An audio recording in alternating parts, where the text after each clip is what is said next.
ఏడాదికోసారి వినాయక నవరాత్రులు చేసేస్తే ఈ తర్వాత ఏదో మనకు అది సాంప్రదాయం ఆనవాయితీ అమ్మ మానకూడదు అంటే మానకూడదు కాబట్టి చేస్తున్నావమ్మా, నీకు భక్తి లేదు.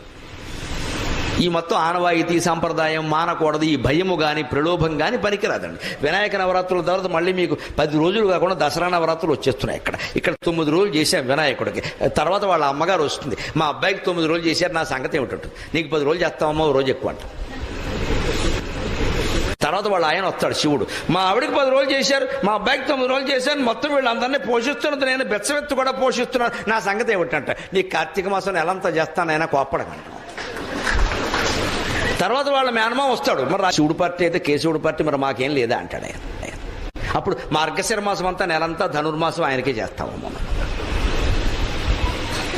చూడండి, ఈ 4 వరుసగా వస్తున్నాయి. భాద్రపద మాసంలో గణపతి ఆరాధన, ఆశ్వీజ మాసంలో అమ్మవారి ఆరాధన, కార్తీక మాసంలో శివుడి ఆరాధన, మార్గశిర మాసంలో విష్ణువు ఆరాధన.